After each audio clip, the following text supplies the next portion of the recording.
We're at the Adolphus Hotel, and Lucia Simic's about to introduce me. You're not going to be able to see her, but then you'll be able to hear her, and then we're going to talk for a little bit.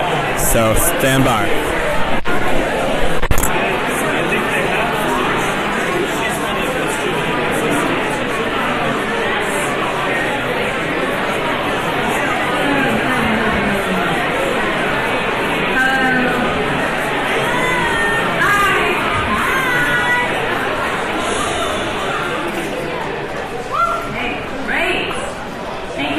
Thanks for coming and showing in this space and coming to see Tom. We all know why. Okay, so I'm Lucia Simic.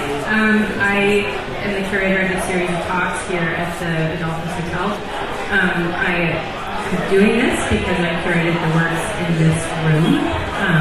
And we thought it would be good, since we have this wonderful room, to have some conversations in here and treat it like a living room.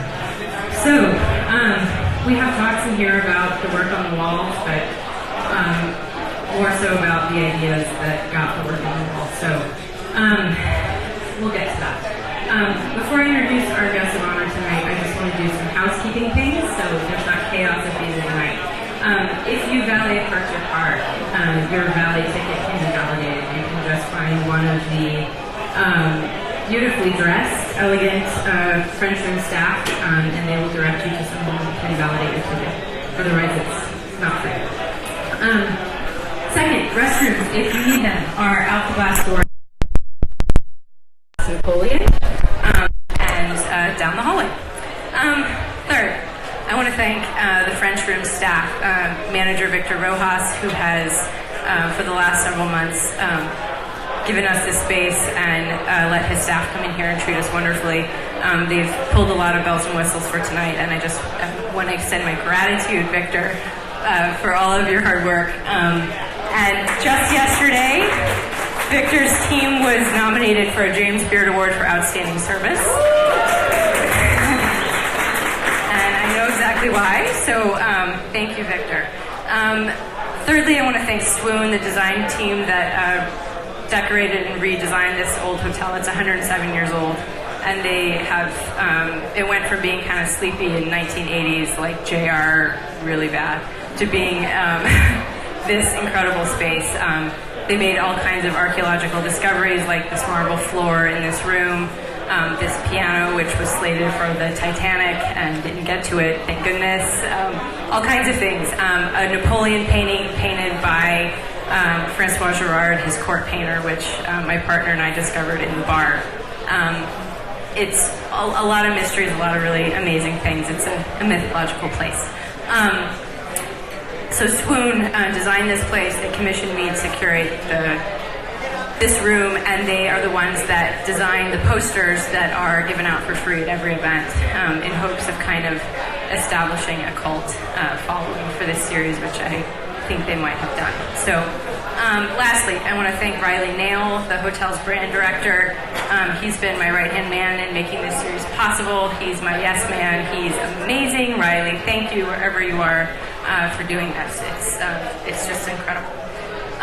Okay, so when I was asked to gather this collection of work for the space, I was tasked with finding works by Texan artists, which was a task I kind of laughed at, but I gave myself the particular challenge of finding ways to tease and break apart the stereotypical ideas of a Texan aesthetic. Taking the history of the hotel as a jumping off point, a place founded by Adolphus Busch, of Anheuser-Busch, of Budweiser, the king of beers. The works in the salon reflect the bygone era and moment in American history when cities like Dallas were still inventing themselves, culling from the great capitals of the world to form a new identity that conveyed sophistication and culture amid a frontier landscape, a piecemeal and sometimes misguided approach toward building an identity. But such city building is perhaps one of the purest forms of American craft and handiwork. The salon talks in this space have pivoted around the idea of collaged self-invention coupled with singular determination. Tricked out car culture, badass intellectual Rococo maidens, outsider artists with bad tempers, and Napoleon's conquest in realms even as specific as food. In all of this, we've considered the bravado and myth-making that is necessary for anyone or anything to achieve iconic status.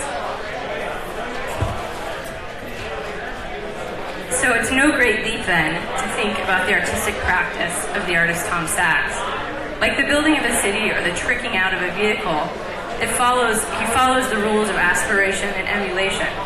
He looks to models of greatness, order, discipline, and savvy and takes them up, absorbing certain principles and doctoring others to best enrich the identity, work ethic, art making, and magical persona of Tom Sachs.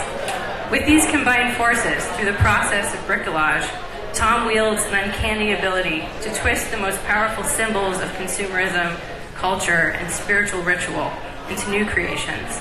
Not pure things, but not hybrids either. Everything he makes is at once funny, but totally earnest, gnarly, but precise, and always it's clear that each thing is made with tenderness, and all of it is real, not a fake Chanel purse, a real one, not a pretend interplanetary voyage, a real one. It's this tender bricolage of material and meaning is clear in Tom's work, from the smallest things like packs of playing cards to enormous undertakings like a space mission to Mars. Then the same is also true of Tom himself. Tom is a brilliant leader, a bricolage of the brilliance of others, hot glued, or in studio parlance, thermally adhered to his own. Tonight's talk will consider the various historical and fictional personalities and entities with which Tom feels a certain sympathetic magic, as well as describe the role of that magic in the shaping of the studio ethos. Many of you here tonight are experts in the studio ethos, acolytes and devotees that have, in one way or another, modeled your own studio practice or particular discipline after its rubrics. When I was a graduate student, I remember toiling in my private studio while the undergrad sculpture students watched Tom's movie 10 Bullets out in the main workspace, getting inculcated in the code. Being slightly iconoclastic, I rolled my eyes at this. I couldn't understand the lure of that kind of rigid order, or, more importantly, I'll admit, wrap my head around why anyone loved Tom Sachs so much. This feeling continued right up until Tom opened his show, Tea Ceremony, at the National Sculpture Center where I work. In ushering Tom between interviews with the press, tours of the exhibition, and witnessing the Sachs form of the tea ceremony ritual, I saw the code play out in real life. Here was an artist whose work did not end when an object was made or when a show was mounted. He kept working, giving full energy and focus to every single person and task, however high or low their station. I've never seen an artist work so hard for their works, life, and the world. I also saw this play out in the habits, dedication, and quality of character of his studio workers, each with their own superpowers. I suddenly understood Tom Sachs' magic and his power. It seemed fitting that one of these superpowered studio workers, so integral to the myth of the studio, should be part of the conversation tonight. So joining me as an interlocutor is Tom's remarkable studio manager, Aram Shaw, the logistical and incisive genius and diplomat behind the smooth operations of the Sachs Empire. Aram has a mind as precise as a boning knife, a formidable will, and a golden heart, and it's always a pleasure to think alongside her. Please join me in welcoming Aram Shaw and the one and only Tom Sachs.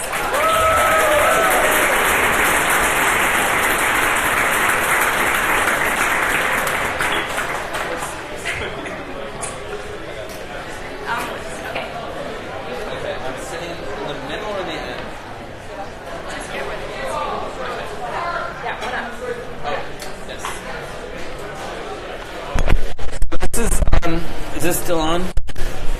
Yes. So we're live on Insta, and so you can watch this later on Insta for Instagram live for the next day. You can sit up. Yeah, like that. Over here. Like that. Right here. Like that. Okay. You should center right here. Right here. Yeah. Always press. All right. So, stationed. Now we're going to interrogate Tom. Okay, so I've set this up sort of like as a way of building the myth of Tom Sachs. And every good myth has a really strong, impossible origin story, like Romulus and Remus nursing a wolf and founding Rome, God of the wolf. Can I be both? Yeah. We totally are. Or Athena, like springing from the head of Zeus, and then therefore being a goddess of wisdom and war. Or Jesus, virgin birth. So just thinking of those sort of classical but really formative origin stories. What is the Tom Sachs origin story that is the beginning of the studio empire as we know it?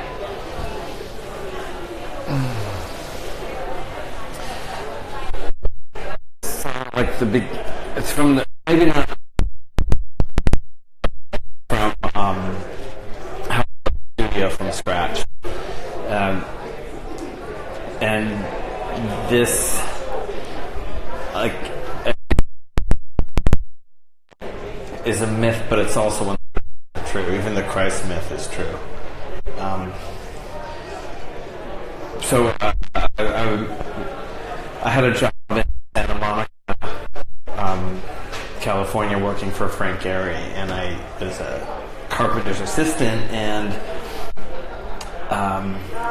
after I quit from that job, I had a that was the only job I ever had. Was that I worked in that job as a free artist, which I'm still doing now, and things haven't really changed structurally in the past. But I this is like really blue collar jobs. Like my first job in New York was as a window display artist at Barney's, and but I wasn't really a window display artist. I was the guy who had to like clean up the old window and set it up for the next for the really talented people and other janitorial tasks. And I remember I was working with a team of other young people, and I was already getting paid less than I'd made as a carpenter, but I had to do something with my life. And I remember being chastised by some of the kids who had been there a little longer, saying, "Hey man, you're doing too good of a job. You're working too quickly, and you're cleaning these toilets too fast, and you're making us look bad." And I was like, "Yeah, that's right. Get back to work." And I remember I had this incredible sense of freedom, that although I was doing a job that was already beneath my skill level, because I had spent a year as an apprentice carpenter and I had my chops together, it was the only job I had to do, and I found great freedom in doing that work, because I knew that my time without cleaning that toilet was mine. And maybe even 6 months earlier, when I was working as a carpenter's apprentice for this great architect, I had kind of a bad attitude, like I didn't like it as much. But now that I was getting even paid less and doing an even worse job, I somehow had this epiphany. I'm not exactly sure how it started, but I really channeled all my energy into that work. But I was a freelancer, so I was doing all kinds of other things for money, like elevator repair. So I figured all my friends were like waiters or carpenters or whatever, all my other friends who were artists, and I figured out that if I could do elevator repair, I could bill like a lot. I could bill like $50 an hour in 1990, which is a lot more than I'd make as a janitor, which was more like $5. And as a non-union welder, you could really get away with murder if you could find the right client. And so I started hiring my friends to help me do illegal elevator repair, fire escape repair, janitorial work, house painting, and contracting plumbing, electricity. And I knew none of it. I just figured it out. This is before the internet. I just would either hire someone who knew a little bit more than me, or just do it myself. And it's a long answer, but there's a point to it. And I was pretty criminal about it. So if there was extra material, if there were extra materials, or if there was extra time at the end of the day, I'd have the people helping me do the job work on my sculpture. And so I was immediately, even in my first month in New York, hiring people to help me make stuff.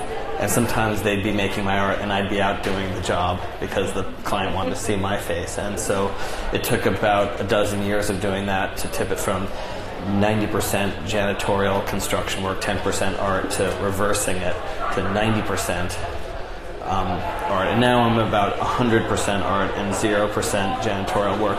However, 30 years later, but there is one day of the year, and I won't tell you what day it is, but if you ask me on that day, I will take your welding job, and I will do it in earnest, because I have to keep a connection to my skills, because once you get too disconnected from your roots, then you start to lose a sense of perspective. And I think that's why also on weekends you'll find me, don't ever fucking knock on my door of the studio on the weekend, ever, any of you.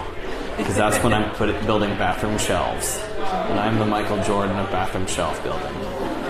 I'm not afraid to drill into tile. I'm not afraid to crack a tile.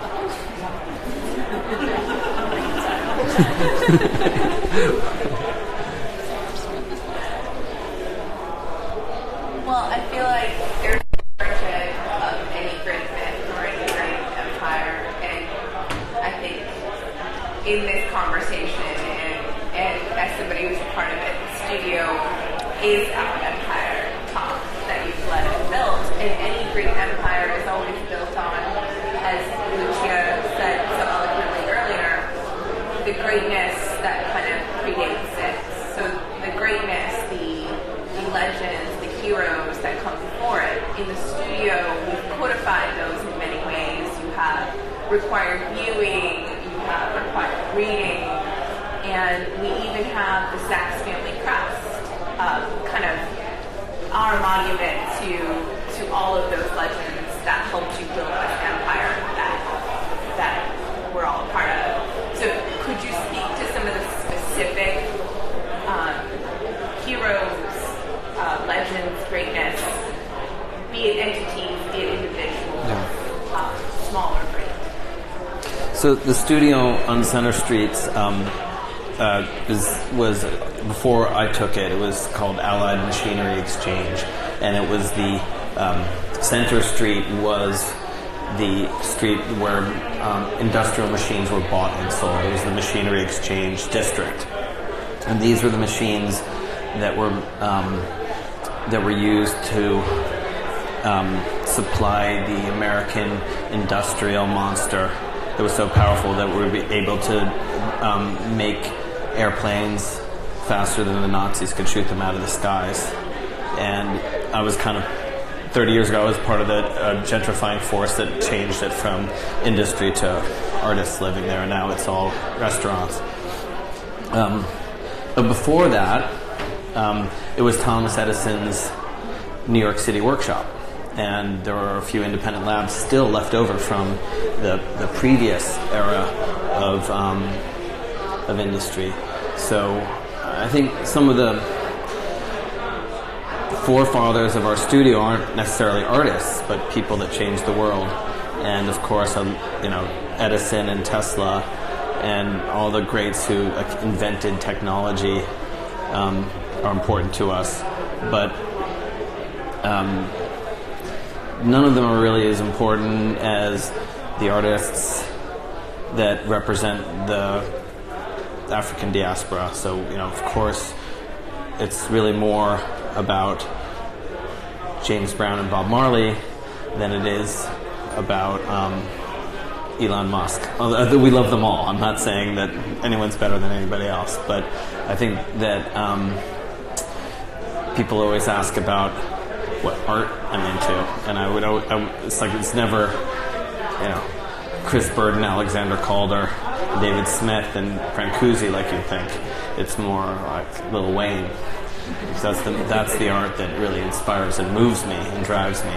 But There's a great zine that you can probably look up on the web store called Chairs, and it's got, I think, 250 of our forefathers and foremothers, like Mother Ann Lee, the creator of the Shaker movement and the inventor of the circular saw and the flat broom. She's another one of our parents, foremothers.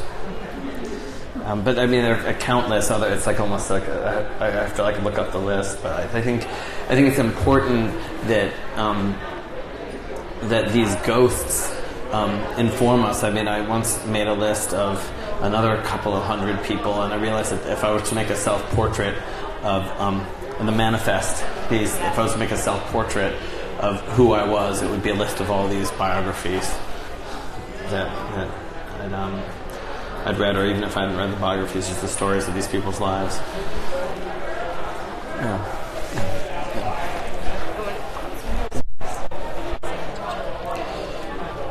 So I wonder if you could talk about a little bit about just in thinking of icons, like kind of massive entities that you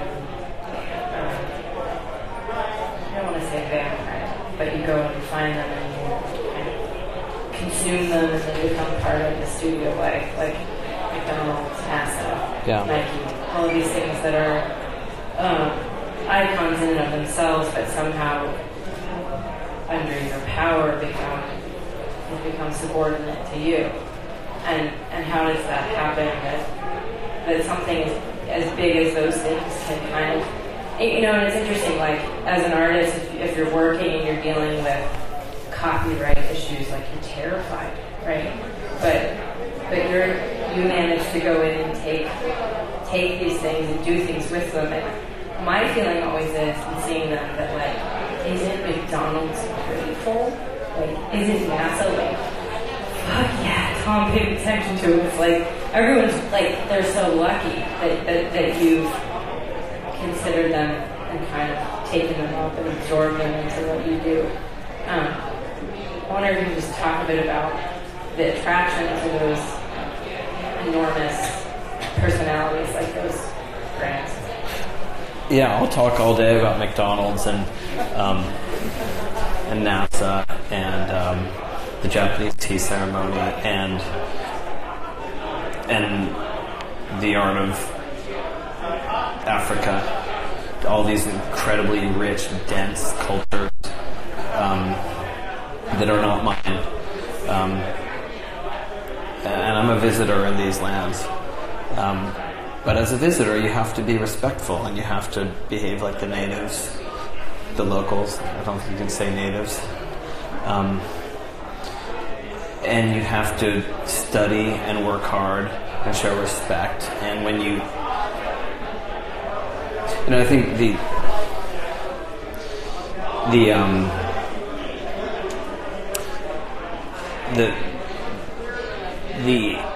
difference between cultural appropriation and what we do is a cultural appropriation takes from a culture for profit, and what we do in the studio is we immerse and amplify and bring new information. And so I'm a white kid from Connecticut, and I make the best boom boxes in the world. I'm not Japanese, where the other best boom boxes in the world used to be made, and I'm not from the South Bronx, where they became popularized hip-hop culture. But I just know that I've been doing it for 30 years, seriously, so there's like a dedication. A friend once told me if you do something for 2 years, it's an interest. For 5 years, it's a hobby. But when you dedicate your 20 years, your entire life to it, the holes in your argument are so small that no one will be able to fuck with you. And so sort of add a quote on top of another quote, but Muhammad Ali said, "It ain't bragging if you can back it up." And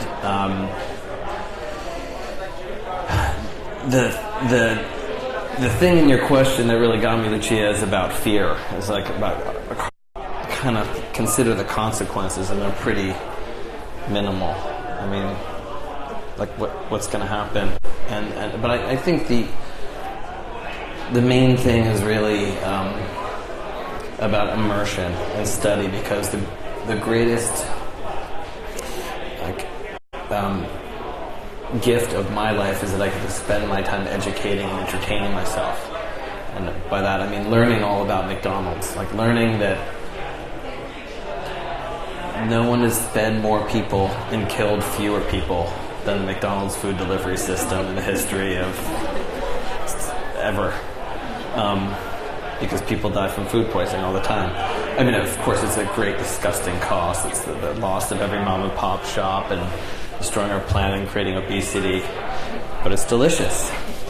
And I think it's important to understand that the opposite is equally valid, even if it's not appealing or something that I like or believe in.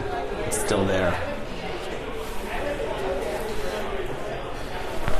Tom, I kind of want to extend this idea of you talking about how we immerse ourselves in the studio for everything we do.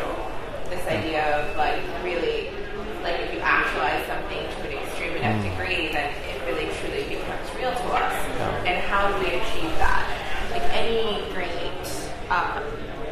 empire, any great legend that lives on had some sense of code. And at the studio, we have 10 bullets. If you haven't seen it, go to 10bullets.com and watch it. It's a studio manual. We don't care who you are. You don't enter our doors unless you see 10 bullets.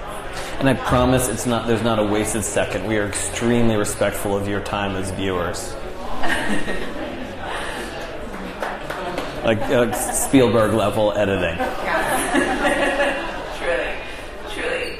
And we've codified these codes and ethics of the studio, not just for ourselves, but at this point also for anyone else who feels like they can get something from that. But could you kind of speak to those codes and those ethics in the studio embodies, and how it is that you've landed upon creating those? That's such a tough general question. I mean, has anyone seen 10 Bullets? Okay, it's pretty good. It's a lot of us. So I made those movies for you, and mainly for you. I did them for Aaron because they're in the studio. There are a dozen of us, and everyone starts as an intern. That's one of the rules in the studio. Do we have any managers here? People who manage companies, manage themselves and one or two other people, moms who've got kids they have to manage. So we all know that that setting a bunch of rules are important so that we all agree in the same thing. Like you put the shit over there. You don't put the shit in the bed. You put it in the toilet. That's like a basic rule. And throw the garbage in the garbage receptacle. You don't put it on the ground. Basic stuff.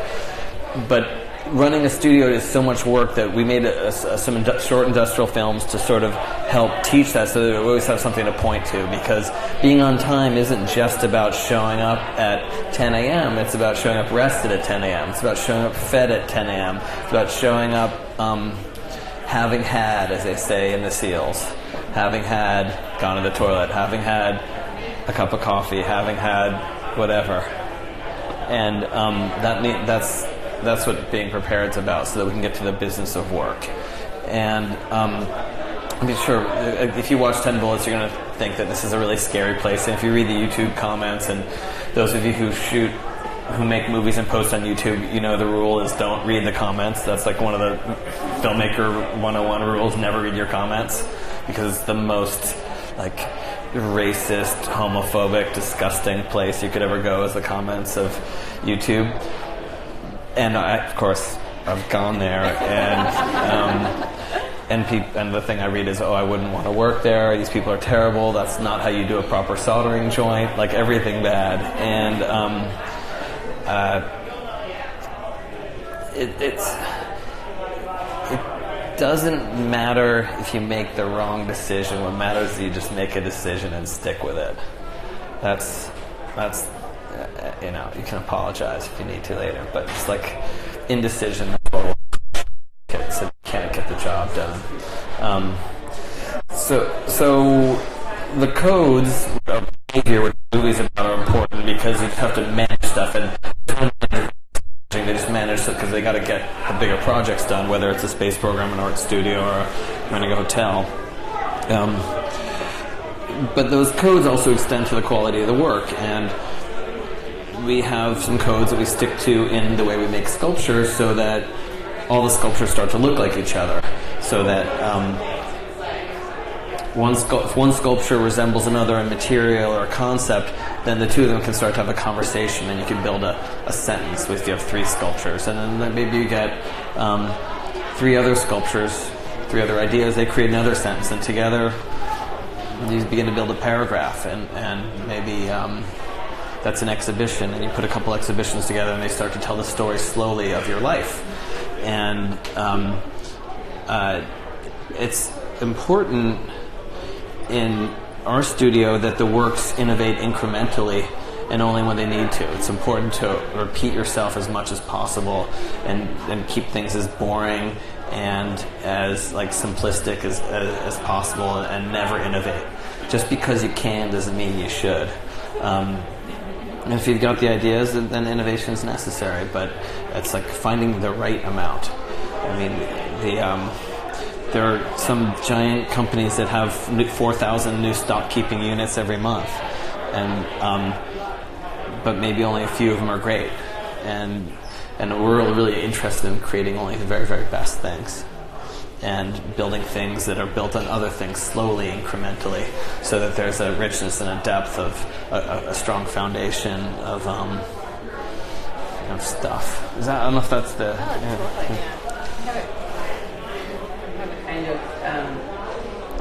I'm just thinking of specifics. So the last time I was in your studio, you showed me the cuckoo clock, the tiger cuckoo clock that you were working on for London. And Sam was working on it. But she wasn't in there when you showed it to me. And you can see Sam today on Instagram. There's a picture of her wearing men's underwear if you go to Tom Sachs Instagram.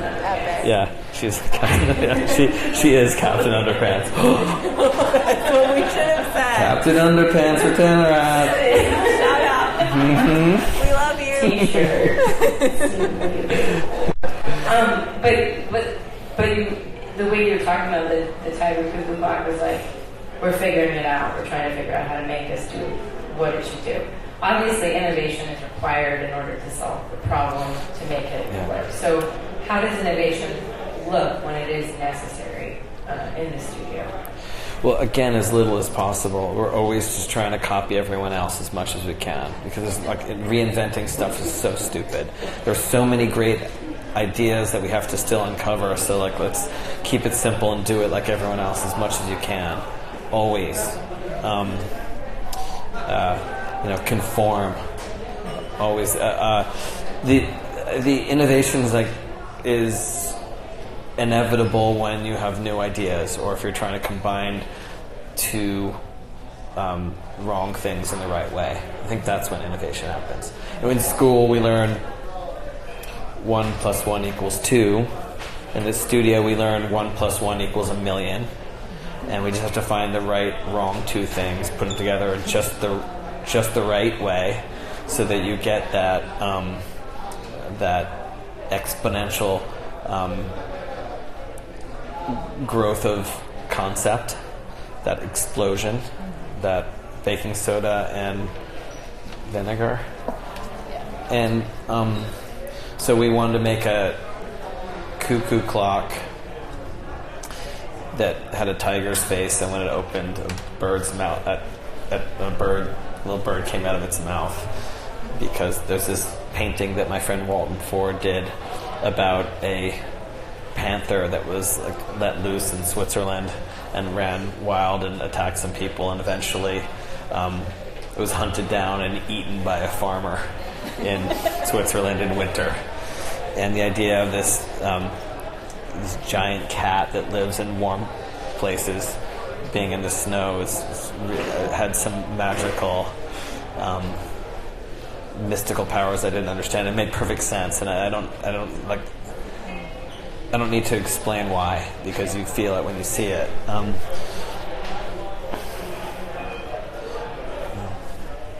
I would speak to this a little bit too as somebody who, like, my job is to live by the code and teach others to do the same. I would say to the question of innovation in the studio is definitely something that's earned.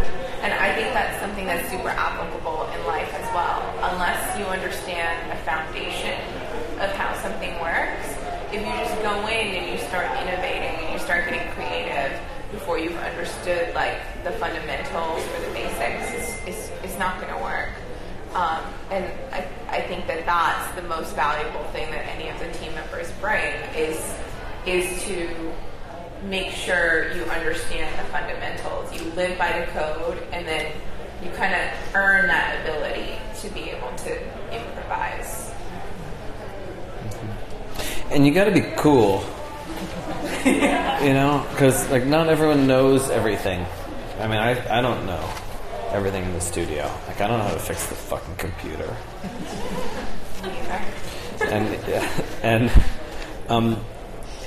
But I think what's important is attitude and willingness, and sort of like being on a submarine. If your back isn't up against metal, you're in someone's way. And just handing scissors, handle first, basic stuff like that. And it's Your studio does feel like a submarine. yeah. Well, Totally. yeah, it's packed with shit. Totally does. Okay, so let's talk about the ranks, like the people that are in the studio making it work. There's 12 people in a submarine. That's a lot of people. Yeah. Just this idea of magic, which keeps coming up. I mean, the magic of you know, the people and entities that have influenced the studio, but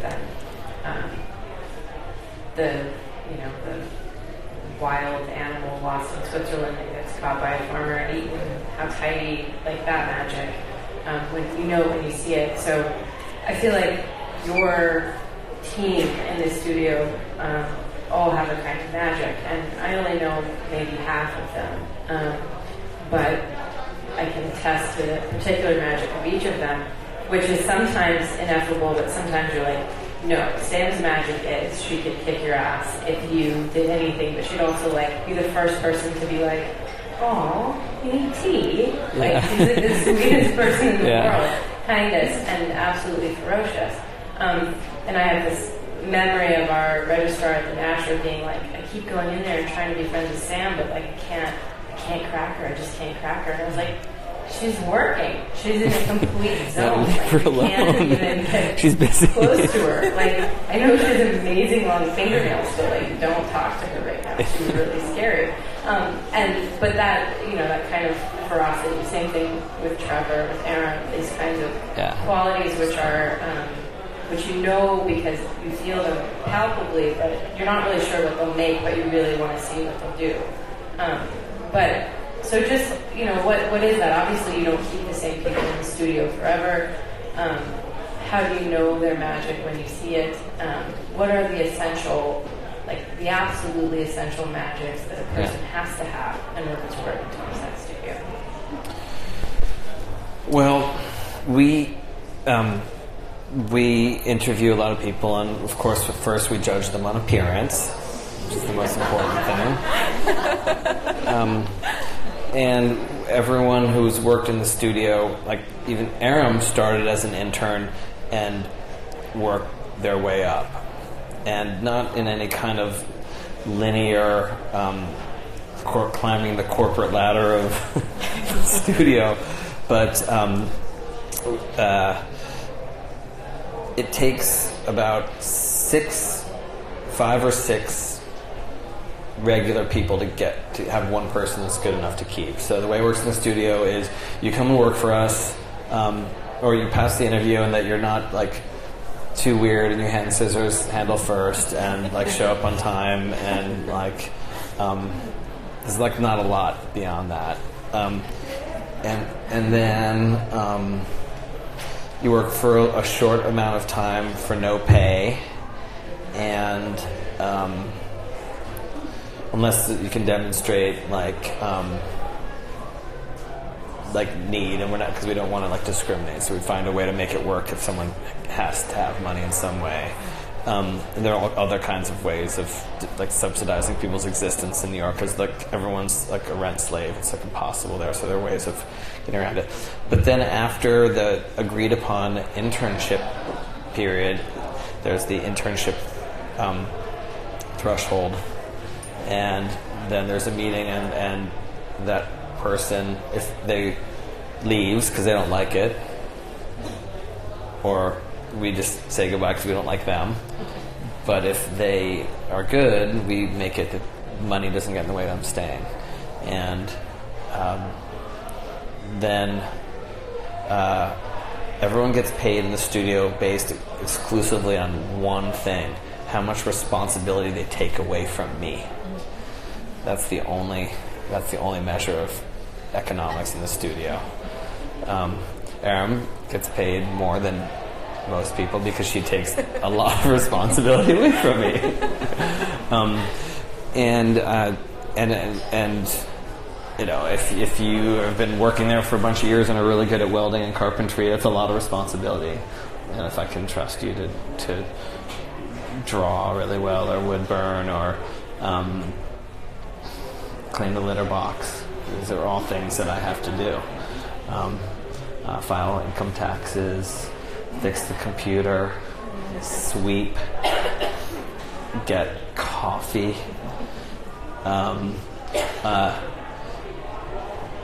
Tell me when you've done something. There are two parts of the job: doing the job and communicating when the job got done. I mean, fuck you that you do something, you don't tell the person who asked you to do it that you did it. And they're up all night. It's Saturday night. Did I call them? It's Saturday night. These people need time off, but did they send that email? This is something that's endless with us. Sorry, but this is it's fundamental. And I started this turning into like a management seminar, but it's, you know, like making art's really easy. Managing a team's really difficult. You know what I'm talking about. What's your job? I'm the director of brand marketing. So you manage people. Yeah. It's all the same exact stuff. There's no difference from what you. No, absolutely, across all fields. Yeah, communication is key. And also, I think something you're speaking to that's really key is dedication to the high-low. So anytime we bring in a new intern, I entirely judge you on how you sweep the floor or how you wipe down a table, because that's the dedication with which you're going to work on sculpture. That's the dedication with which you're going to help me close on like a major like exhibition, whatever it is we're working on. If you can't dedicate yourself fully to sweeping the floor and wiping a table, I'm already judging you for how you're going to do like any other task. And I think that's like the greatest thing that the studio really preaches is like, if the floor needs to be swept, I'm going to sweep the floor. If the toilet needs to be cleaned, I'm going to clean the toilet. There's no hierarchy in any of those tasks. We all jump in when we need to. Can you guys sit down? Because I can see there are a lot of people straining behind you. You guys and you can sit on the. You can sit anywhere you like. Make yourself. This is a living room. Right here. Thank you. Thanks. Yeah, that's. Yeah, I don't think it doesn't matter what position you're at. It's just how you do the job, and it's all really, really important. I mean, there's someone on our team right now that we adore, and she's got the lowest job. Her job is animal provider. But she does it with such dedication that we already know how great she will be. We're just waiting for the next person to come along to be her assistant, so that she can do carpentry, welding, and resin. I mean, that Claire, she could do anything. Claire. Thank you, Claire. Napoleon thanks you. But I think that's the kind of company that we like to be, and that's the kind of ethics of making, because although some of the things we make are kind of sophisticated and have complex ideas and there's a lot of research behind them, there's a lot of hours that go into doing things, and it's the people that you're with during those hours, and if they're like good at cleaning the litter box, they're gonna be good at doing a weld or a painting or something that's like high. It's the same. It goes back to Tom's origin story that he was telling. I think you pick people based on that. Yeah. On that experience. Yeah, and it's sort of like there are two kinds of real estate developers. They're the people that just want to make money, and then there are the people who build environments that they'd be happy to live in themselves. It's a question of what kind of person you want to be. Yeah, so this idea of humility and efficiency or something. I wonder if you have any specific things that particular studio workers have taught the studio that you've learned from, where you're like, oh, this is something that will now become part of the code, or if not the code, then some sort of, subsection of it. Well, there's a so 10 Bullets was written by the studio. I didn't write it. It was written by John Ferguson, who was sort of my first serious studio assistant, and we worked together for a decade. And when it was time for him to graduate, he handed me this little zine called 10 Bullets that he wrote, and it was everything that he learned in the studio. It was his parting gift. And then about a decade later, Alex Cholis Wood graduated to become a computer scientist, and he sent me an email, bullets 11 through 20, and these are called the fear bullets, and these are all the things that he thought I was terrible at as a manager, and things like don't yell. Yelling shows that you're out of control and you're afraid, and it's really bad for leadership, and it makes people not trust you. And Dan and I rewrote the fear bullets into a movie called Paradox Bullets. Things like do the hard things first, but the opposite is equally valid. Do the easy things first. And you can watch that movie. Is it on 10 Bullets? Where is that? Is that on Vimeo? It's on Vimeo. It's called Paradox Bullets, and it's amazing. It's the best movie we've ever made. It's 22 minutes long, but I promise you'll be as bored as if it was 2 hours and 22 minutes. That's Werner. Yeah, because Werner. But it's not. There's not a wasted second. It's just a different pace. But there are countless things. The studio's a teaching hospital. There were so many things that I'm not the best at. Already, Sam's probably a better welder than I am. Because I'm out of practice, because I'm so busy polishing my iPhone all day long. It's hard.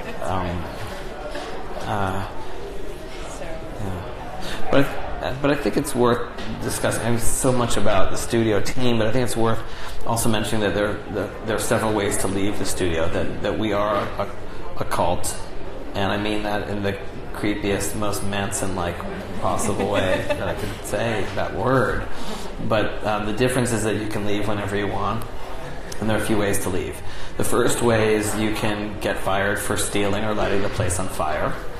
And there are a couple ways to light the place on fire. If the place is on fire and you're there to put it out, it doesn't count as a fire. But if you light the place on fire and then go out for lunch or to have a cigarette break or whatever, then you don't work there anymore. And stealing and eBaying stuff like that, real things that are destructive to the community, or just being obnoxious or standing in the way and not getting it for too long. And then there's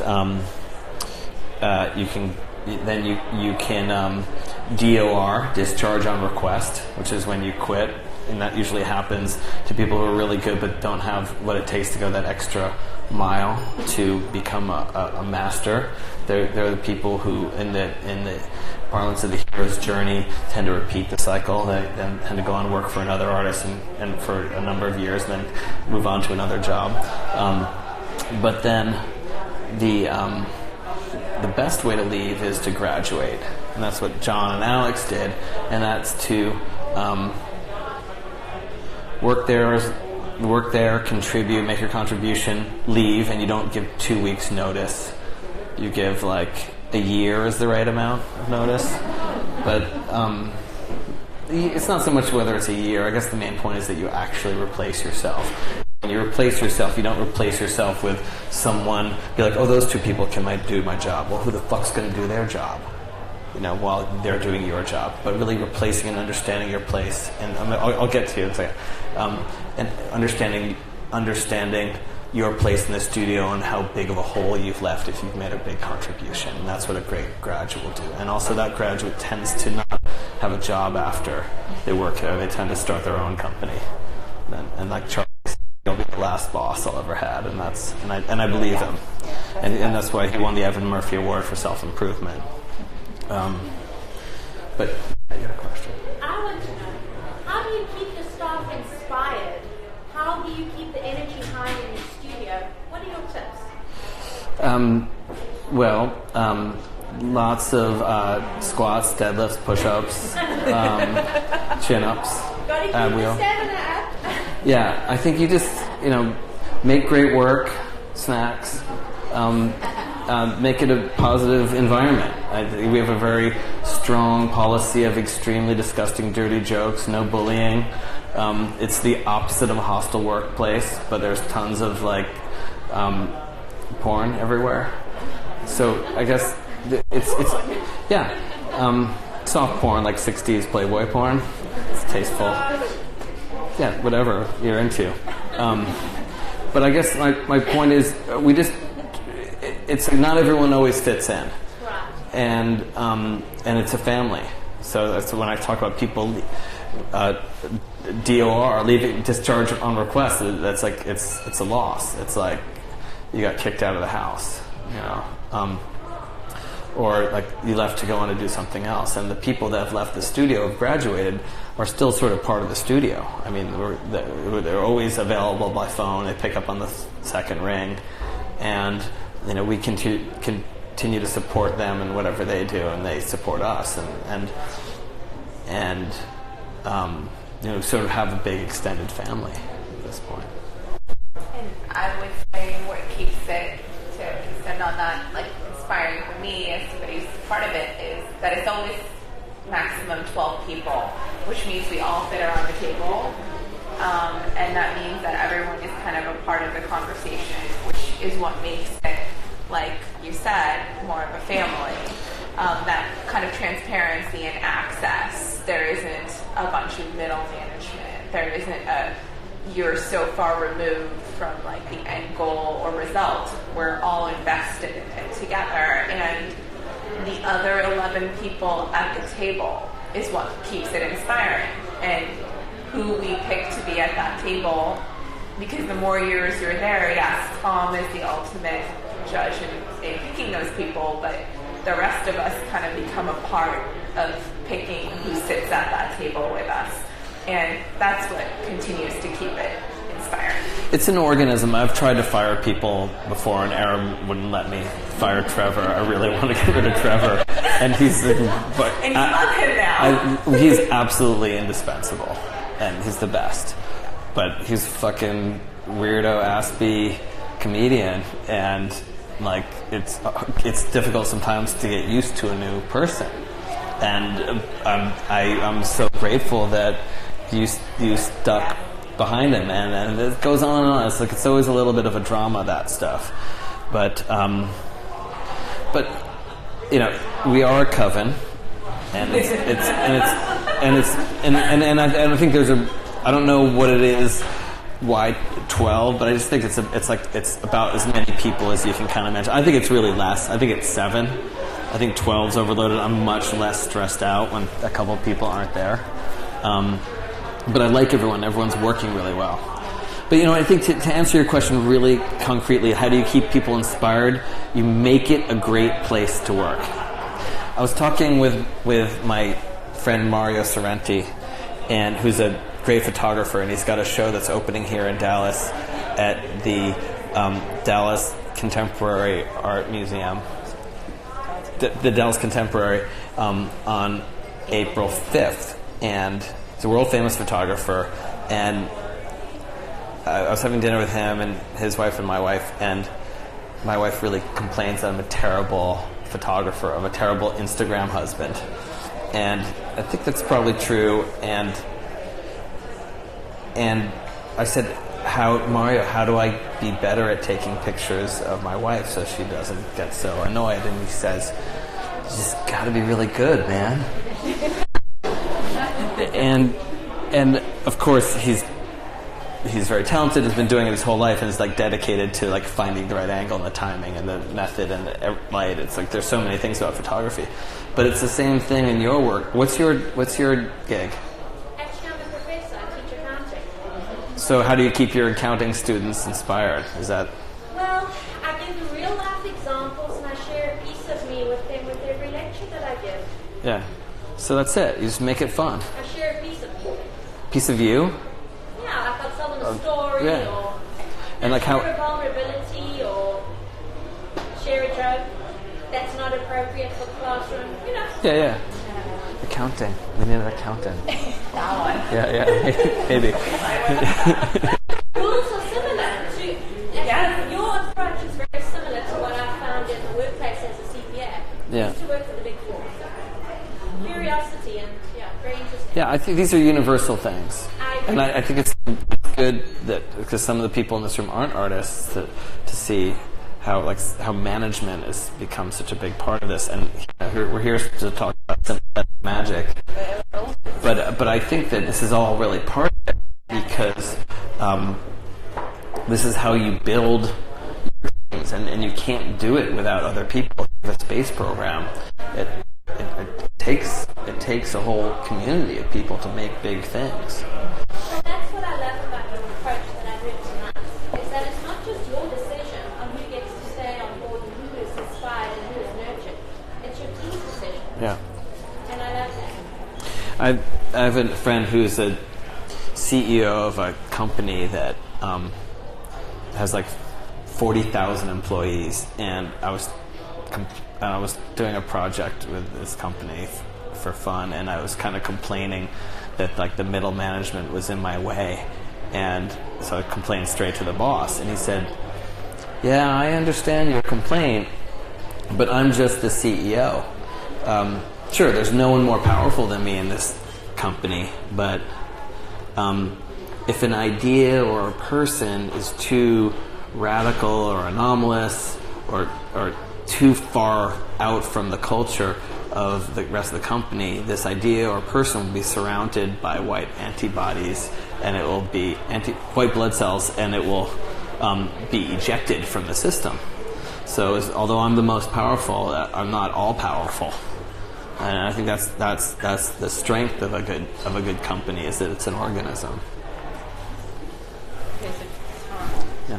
you've talked a lot about the studio life, but obviously the studio is then outside of Center Street, and you're a producer on your films, all of these, and then Van and your collaborations with Nike.